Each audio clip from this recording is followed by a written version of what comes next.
This is Canada Reads American Style, featuring two friends who love Canada Reads and Canadian literature. Welcome our host Rebecca from Michigan and Tara from Ontario.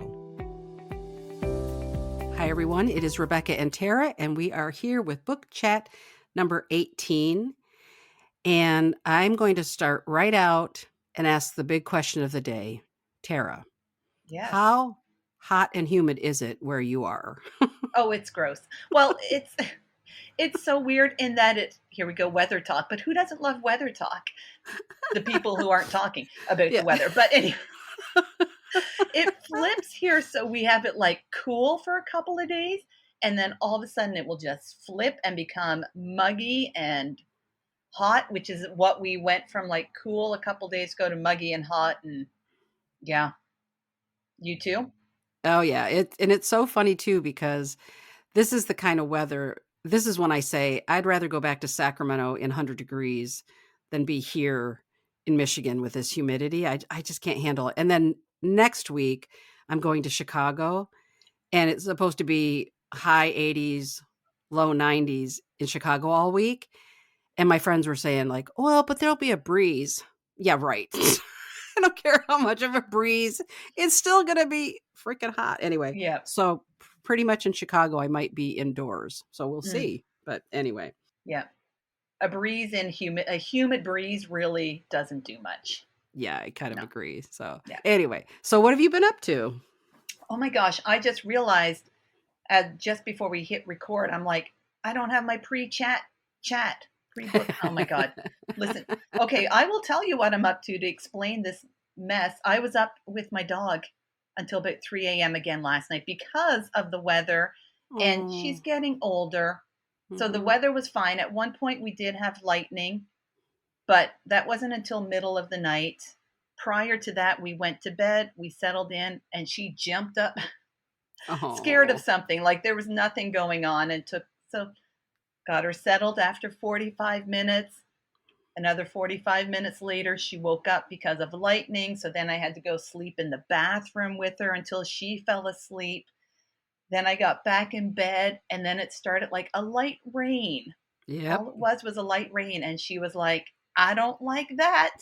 And Poor Jessie. So it took us until about 3 to go, both of us, to settle down for the night. So I am a little fuddled, and that's what's been up most recently. Okay, well, Yep. I am also fuddled then because I've had Sidonia, my little 6-year-old grandniece, 2 days in a row. Thankfully, she didn't spend the night because that would have probably put me over the edge. But I was only supposed to have her 1 day, and then I got her 2 days, which I love having her. Absolutely a lot of fun. But I'm a night person, and I try so hard to go to bed, and I just don't. And then I have to get up at 6:30 to go pick her up in the morning. So yeah, I'm a little fuzzy too. And she's not into a nap time, but I see a nap in my near future. So she could go watch TV or something. I was going to But say, there's anyway. nothing that's saying that you can't nap while she's busy. Well, normally I would say that could be true, but she's a sneaky little thing. And we had a conversation this morning again where I noticed things that have been messed with, let's put it that way. And I've told her repeatedly, I said, if you want to play with something, that's fine. You just have to ask me. And she's like, okay. And I thought, yeah, I've heard this okay like 5,000 times. So I never know what she's into, but which I actually love that about her. I wouldn't tell her this, in person, but I love that she just kind of explores. Mm-hmm. But she does mess with stuff. So anyway. Yep. Dogs and children, they're very similar. Aren't they though? They really truly are. Yep. So what are you currently reading?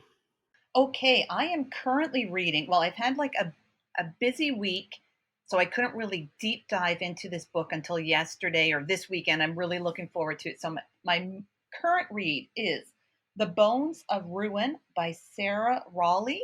So it is, I don't think it's a young adult book. I don't care if it is anyways, but it's like a fantasy. Mm-hmm. So it's book 1 in a trilogy. All 3 books are out at the moment. And this is an author that Keegan and I actually went and saw her talk at the Burlington Library. And I then went and bought the first 2 books in the series, and her 3rd book just came out. It is set in Victorian London. Our main Ooh. character, I know, which is really, really fun, but it's fantasy. So like it's the Victorian world, but with a twist. So our main character, Iris, who is a Black African woman, young woman actually, is a circus performer, but she has a special power, as do a lot of the people around her. And the interesting thing about her, in addition to the special power, is that she also has amnesia and can't remember anything from her past. Oh. But I'm at the point now where it's super interesting. So she's just been, for some reason I won't say, been captured and put on auction. And we're getting into the British Museum, into the human zoos that were prevalent at those times. It's really like deep diving into a lot of colonial issues, but with a fantasy twist with young people who have special powers, and why people in power want these young people to do stuff for them. Okay, that sounds really, really, Yeah. really interesting. Yeah. I may have to read that one. Now, are you going to read all 3 back to back? Do you think? Back to back, and then probably one a month. So I'm going to read this one, and then I do have book number 2 waiting for me on my shelf. So I'm planning to read that. I think I'm going to read that next month. And then book 3 is out, so I will then go purchase that and read it. Yeah, so this summer, let's go. Yes, this is going to be my summer trilogy. Right. Yeah. Oh, I like that. I Oh, know. that's cool. It's kind of nice to have a series, to start a series and know that you can follow through with it, right? Oh, yeah. Yeah. Except that I was thinking about that. I still haven't read The Circle, the No, final book in the trilogy. me either. What was the first one called? And the second one was The Strangers. Okay, nope. Strangers was the second one. The Wall? No. No. God, that terrible. I'll put Katerina Vermette. We know that. Oh, isn't that funny? The Break. The Break. That's right. The Break, The Strangers, and then The Circle. Yeah. So I still want to read. I still have that on my shelf, and I do want to get to that one fairly soon, even though I have a million other things ahead of it. But that's okay. I do want to read that one. Me too. What about you? What are you currently reading? I am currently reading 2 things, and this is that one, the arc I have, The People's Hospital, Hope and Peril in American Medicine. And I kind of had to set it aside because it just really enrages me. But that's okay because that's just true about a lot of U.S. stuff anyway. So, but I am reading that one. And that was an arc that I had gotten through some kind of a little contest online. And I can tell this is actually the first arc I've read, which is why I never really liked arcs before, because some of it's really wonky. Like you can tell, like this was a really like rough arc. So, but the content is fascinating. So I'm really enjoying that. And then the other one I'm reading is for my 12 books by female authors, classic female authors this year. I'm reading The Member of the Wedding by Carson McCullers, which I think I would be enjoying more if I hadn't read an article about Carson McCullers, which has now completely changed my point of view about her. And now I'm struggling it's only 140 pages. And I'm thinking, I got to read it. I mean, I have to finish it, but I'll talk more at the point that I've finished it. I will talk more about the article I read and why I started kind of going like, I'm not sure I want to read it, but I'm going to read it. So yeah, interesting. Okay, I look forward to. I want you to finish it. Yes, because I want to hear your thoughts on it and the article, because I actually think that's a really interesting reading experience. To start a book, to learn something about the author, and then because the article kind of creeped me out. Okay, shall we get into our book chat? Yes, I have 4. How many do you have today? I have 3. So why don't you start then? Sounds good. Okay. So I'm going to start with The Autokrator, which is a book written by Emily A. Weedon. And this is one that we had gotten offered through the publicist. And and I will be candid, I think the cover is unfortunate because the story is so amazing and I loved it so much, but I don't think anyone will necessarily pick it up based on the cover. It looks almost like a Roman statue's face, kind of, and it's one color. And it's just, I don't know, it just doesn't really do it for me. But anyway, it's set in the 16 to 1700s. It's speculative fiction.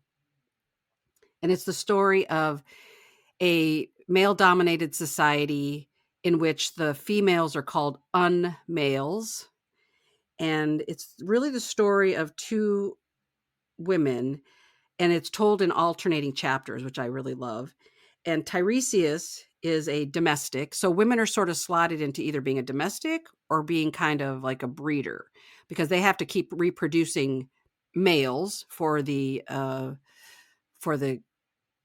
society, and any females that are born just become domestics. And then the domestics do all the stuff sort of mostly underground, like they do the baking and the laundry and the whatever. They do everything.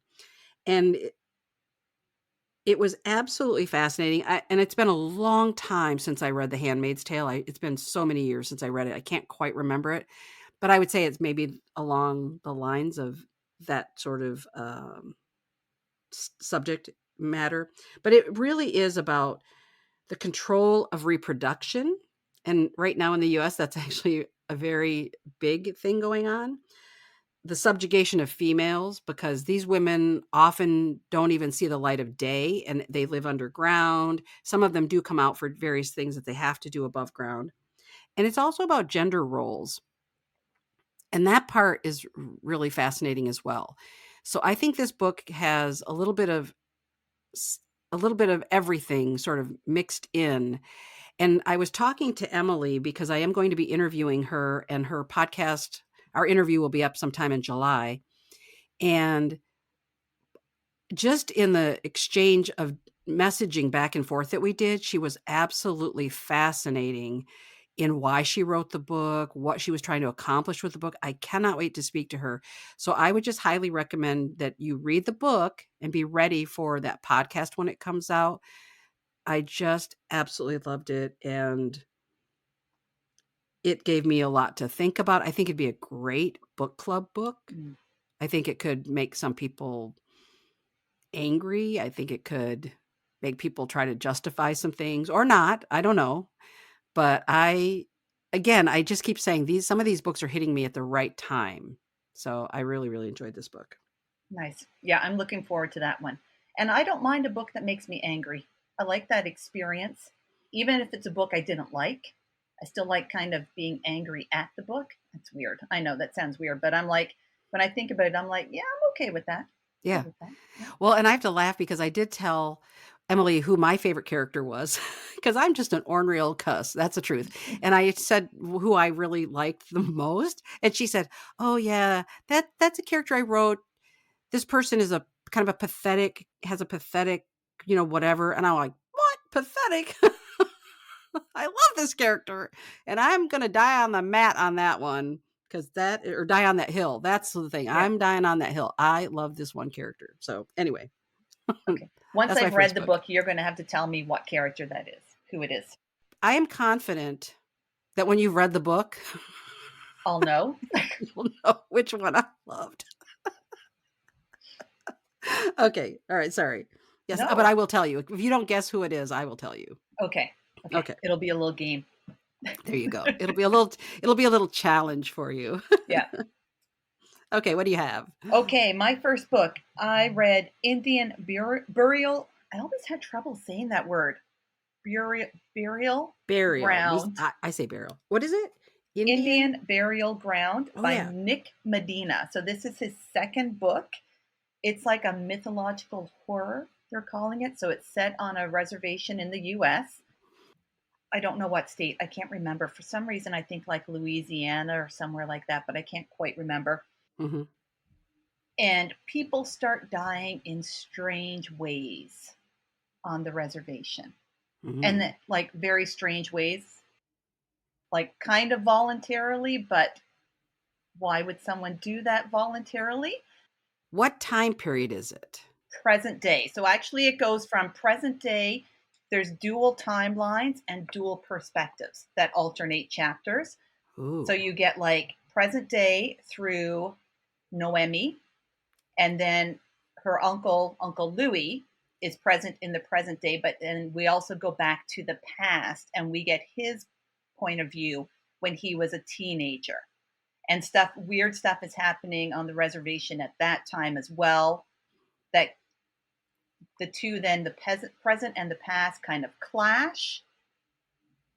And yeah, that's all I'm going to say. I really enjoyed it. It's touted as a horror, but I didn't find it like, it's not super scary. It's not graphic. They're just like a little kind of creepy moments. There's one character who I find to be scarier than like the horror elements, actually. And I think that's supposed to be that way, but he does a great job with setting up this one character in a really, is he creepy, or is it just because of something else that I'm finding him creepy? Like, what's going on there? Anyways, this is Medina's second book, and I really enjoyed it.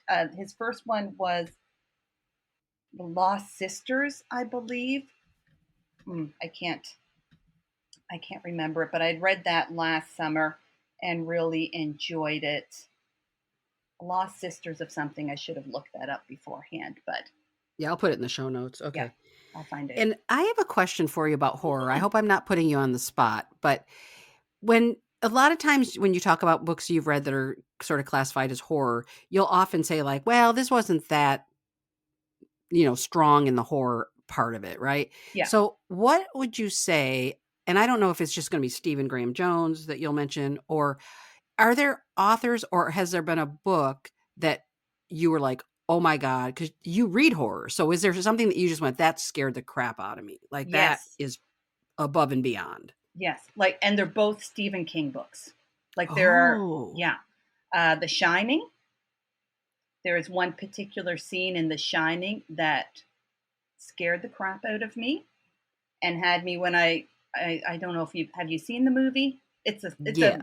the shower scene where the woman, he sees the beautiful young woman in the shower scene, and then she turns into this creepy. I hate when old women are made to be the scary part, but anyways, Yeah. into this like festering, moldy old woman. In the book, that terrified me such that so silly.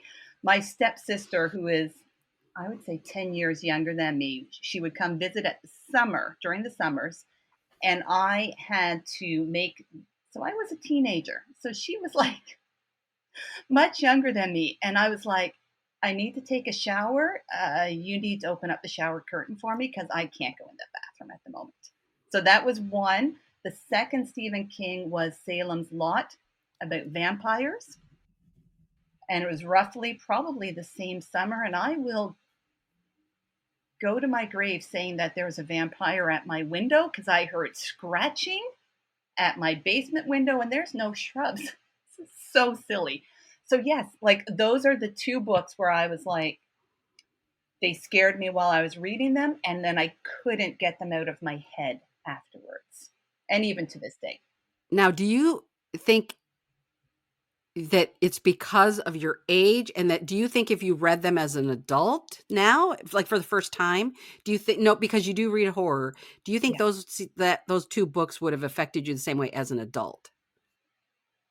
That's a really good question. I don't know. I will let you know because I really enjoyed both books. And I loved Salem's Lot, might be my favorite book of his, and I want to reread it. So I will let you know. That would be cool. Yeah. I'm very visual, and once I have an image in my head like you did with these two books, that would never go away, Yeah. which is why I don't. Yeah. It would be. So there is another book as an adult that I read, and that's by the Canadian writer Andrew Pyper. I don't know if you're familiar with him, but I love his Mm. books too. And he wrote one a few years ago that was about an American president. I can't remember the name of it, but Ooh. I'll find out and put it in the show notes. An American president whose young son dies and then haunts the White House. Oh. And there is a scene. Is that the book? Oh my God, I could be mixing it up. Anyways, that one was freaky, but there is because I don't think it is that one, because this scene that's in my head is with a washing machine, which sounds so innocuous because you're like, it's just a washing machine. But when I was reading it in my head, I'm like, I could picture that washing machine in my basement making the same noise.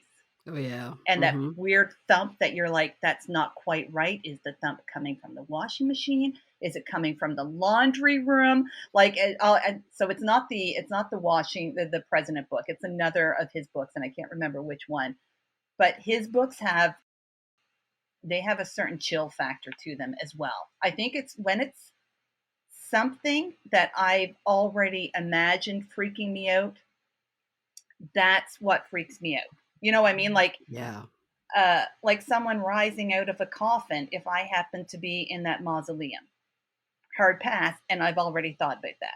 You know, like when I take Jesse out to pee in the morning or late at night, and we're kind of at a dead end street. And if I look down, I'm like, I can't look down at the dead end street, because what if I see something crawling out from the shadows towards me? Yep.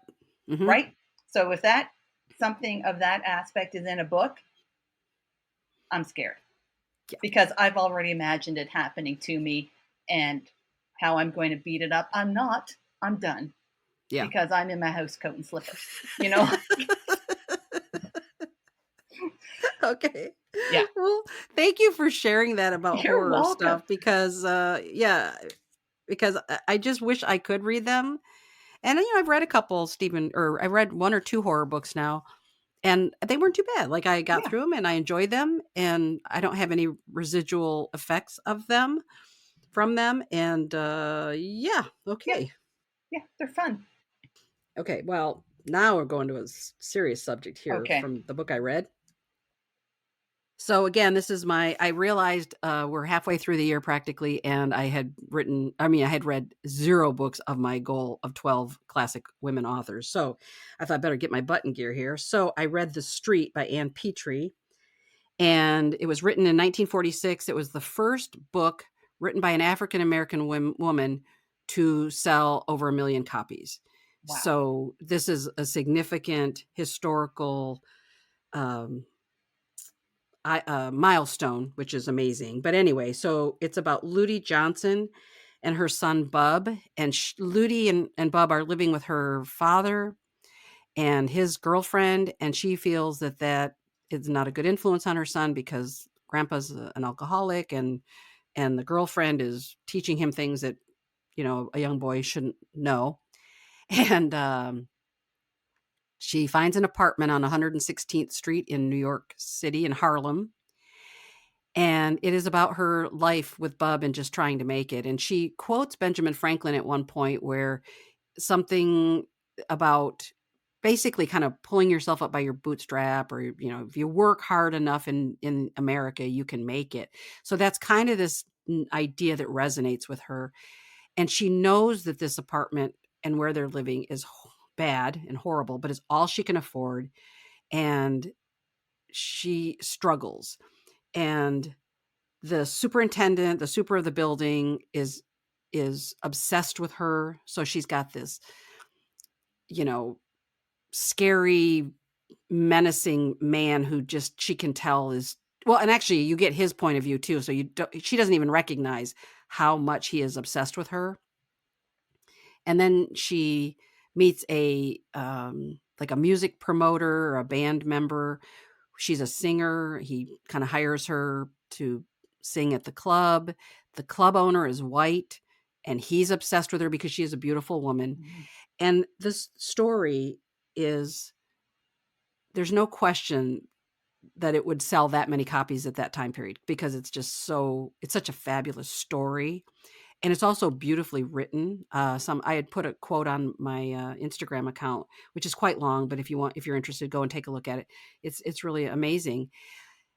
And I think for me, and as I was reading it, I kept saying to myself, I would love to know what the reviews of this book were at the time that it was written, because she race is obviously front and center. The way African Americans have to live in these urban areas is awful. And she really does, she holds no holds barred, right? So I looked it up and I found 2 reviews, both by African American professors. And I thought, oh, interesting. So nobody white reviewed this book in 1946, which I thought was kind of interesting. And I just want to say this. So here's one of the sentences from the review by one of the professors. And she was talking about how the street is going along with this fast growing school of hard boiled Negro fiction writers and she names a bunch of them, Richard Wright being one. And I love Richard Wright. But here's the first sentence. She said, "This school specializes in depicting the sordidness and the social degeneracy one finds in the modern city slum, particularly in the black ghettos of these various slums, emphasizing the brutality of a social order geared to crush the unfortunate Negro within its clutches. These writers delineate in harsh detail the helplessness of the victim and the warping and distorting influence on his personality wrought by this hostile social scheme." And on one side, I was thinking, it makes everything just sound, I think it feels like it would have back in 1946 fed back into this idea of like, oh, how Black Americans, lived and how they were just, I mean, the language of the review is so sensationalized, it feels like, right? But then I said, when I got through both reviews, I said, but here's the thing they didn't give Ludi Johnson any credit for. There's that intersectionality between she is an African-American person, she is a woman. So the sexism and what she faced as a young mother trying to raise her son, that is the thing that really resonated with me the most, is how under the gun she was in both situations. It's absolutely fascinating. I completely understand why it's being read today. If you look on Instagram, it's all over the place. And I want to say again to Jen Bookfiend, our friend, she's the one that recommended it to me, and I had never heard of it. And I absolutely love this book. And it's a hard read. And let me tell you, it does not end well. So if you're looking for this might be a book for the winter. If you're looking for a summer beach read, obviously this would not be it. Yeah. I've thrown it onto my list, even though you did text me and say, I don't know if it's for you, because Rebecca knows I like a little bit of like just a glimmer of hope. And she's like, I don't think this is for you. And I'm like, I think I have to read it anyways. Yeah. And I really look forward to what you think about it. And I'm giving I'm not saying much about it because, again, I always sort of go into these books without really knowing anything. And that's why I think some of these things hit me so hard, because I don't see it coming. And so when it does, then you go, oh my gosh, even just all the little subtle things. It's definitely worth a read, and I highly recommend it. And again, it's everywhere right now, and it should be, because it really speaks to you. You read it, and I said in my review something like, and 78 years later, we're looking at it going like, what the hell? How much has changed? And that's disturbing in and of itself. So, yeah. Okay. Next. Okay. Well, I'm following up your book with no hope with another book, a book of no hope myself. No. Oh no. I know. I was like, what a downer. But a downer in that they're both like fantastic books. So my book is Shuggie, Bain by Douglas Stuart, published in 2020, the Scottish author. I had been lent this book by a friend, and I have finally read it. I really enjoyed it. I'm in my notes, I put down, I expect it, because I've heard such great things about this book, that I expected to like hands down love it. And I didn't love it, but I think because there was no hope, like there's no glimmer of hope, because otherwise it's perfectly written. The characters, like I can envision for the setting, I can still envision the setting. Like I felt like I was in their homes. I was in that grubby little Scottish suburb. The characters were beautiful. Like I think maybe the whole point, I think I put in my notes, like if there had been like a glimmer of hope, maybe I would have loved it. But perhaps that's my issue. It's not an issue with the book, it's an issue with me, like why I need this little bit of hope. Why can't I accept such darkness? My oldest child mocks me that I need this little bit of hope in stuff, but yeah. So, oh, sorry, I'll just a little quick setup. Shuggie Bain, he's just, when we meet him, I think he's like 7. Scotland, outside of, what's the big city in Scotland? Glasgow. Edinburgh. Oh, okay. Maybe at Edinburgh. I don't know. I think maybe Glasgow, but it could be. Anyways, he is with his mother, who has addiction issues, alcohol, and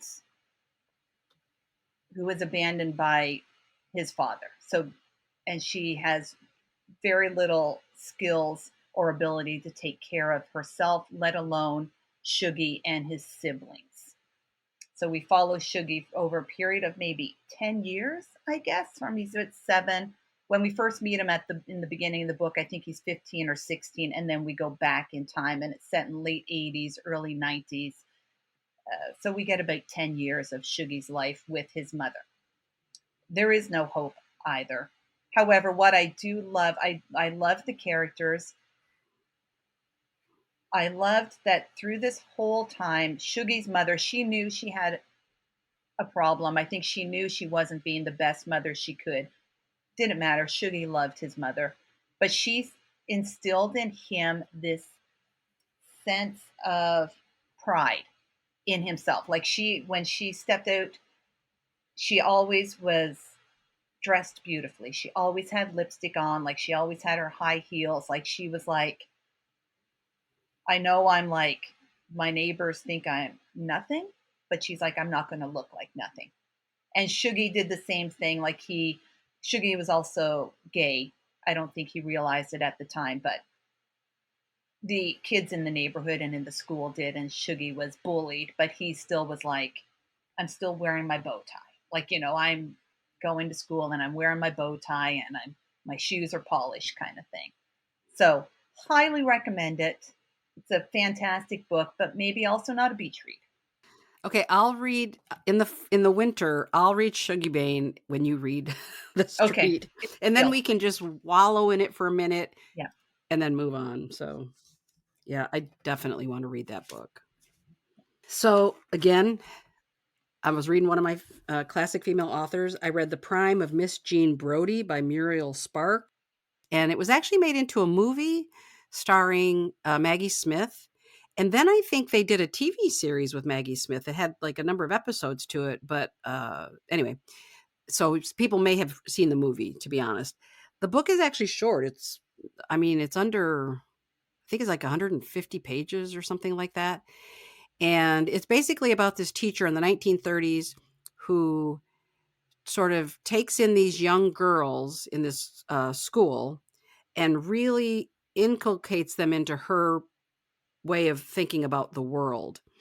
And there are 6 primary characters, the girls, and they start out, I think they are 10 when the book sort of starts, and they go up to the age of, I think, 17 or so. But it's got this kind of weird, like sometimes you're not quite sure if you're reading about them when they're 10 or when they're 17. And then sometimes parts of the story get repeated. So it's actually really kind of an interesting way that she wrote the book. And I actually really liked it. So that was kind of cool. But what's interesting is the premise is basically that the school wants to get rid of Miss Brodie. And the headmaster or mistress is always looking for some kind of evidence that she can use to kick old Jean out of her job. And you find out early on that one of the girls betrays her. And so you're reading it going like, who did it? And each of the girls have an interesting characteristic about them because at first it's hard for me to track all the characters and kind of keep them in my mind in such a short book. So I literally wrote down like a little cheat sheet for myself. But interestingly, Jean had a fascination with Mussolini And she actually even references Hitler in the story. And it's interesting because I'll say this in a minute. So I'm a little bit torn about, is Jean really like this monster who was sort of grooming these girls to be a certain way? And I don't mean sexually grooming them. Well, let me rephrase that. Yeah. There is actually that. So that's what I had to think about that. It's like a major part of the storyline. Anyway, so but I don't know, because because the book is so short, I'm not sure that Jean is this monster, but maybe she is. So that's what I found really fascinating. And I think it would be a great book discussion book, although I don't know how many people are going to read this book from the, I think it was written in 1969 or something. But anyway, so after I read the book, which I actually enjoyed, I thought, well, I want to see the movie. And I looked, I couldn't find it. I was like, God, it just didn't seem available. So last weekend, I was just Googling it and the whole movie showed up on YouTube. So I watched the movie. And interestingly, they changed it. They completely changed it. And Mussolini really and Hitler aren't even mentioned. And and they had a nude scene in it, which, and I'm like, why does Hollywood have to do that? Because anyway, another example where the book is way better than the movie. Mm-hmm. But I'm glad I saw both. I think they made her. I'm still not sure that Jean is a sympathetic character. I can't quite decide, because she seems a little bit like a monster to me. But I don't know that I'm supposed to think that. Yeah. Interesting book. Interesting story. Yeah. I'm glad I read it. Maybe it's a sign of the times of when you're reading it now versus if it had been, if you had read it in 1969 or 70, would your take be different on it than it is now? Like, after times have changed, you're older.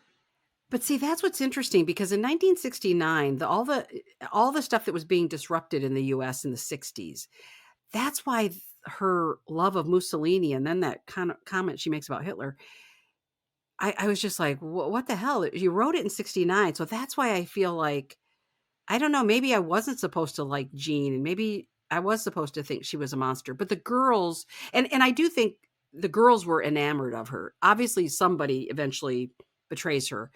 But it's interesting because I do think maybe the subject is really about sort of the influence that people can have on us when we're young. Yeah. And if you look at it, obviously, people are influenced all the time by people who have not their best interest at heart. Let's put it that way. And I'm not talking about just the dumpster, but obviously so many other, like, cults in general of different type. So maybe that's kind of what we're supposed to be getting out of it.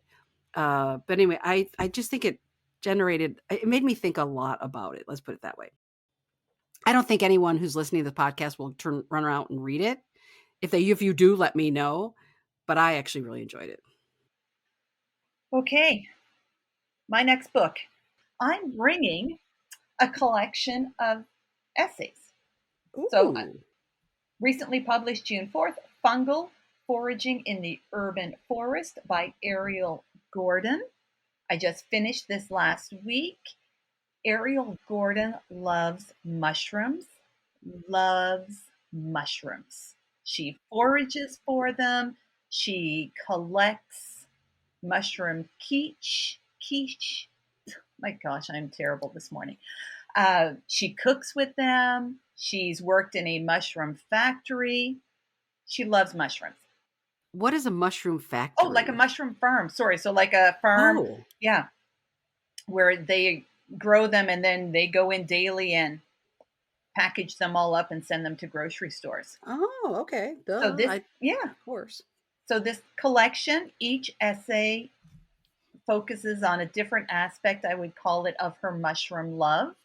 And so you've got a blend of science. I've realized this is my new favorite nonfiction genre, when we mix nature and memoir. And it's wonderful. It's informative, but it's more that you feel like you're walking along with her and you're getting bits and pieces of her life. Oh, she also mudlarks so this is set, she's in Winnipeg. She lives in Winnipeg. So this is, all of her experiences take place in Manitoba.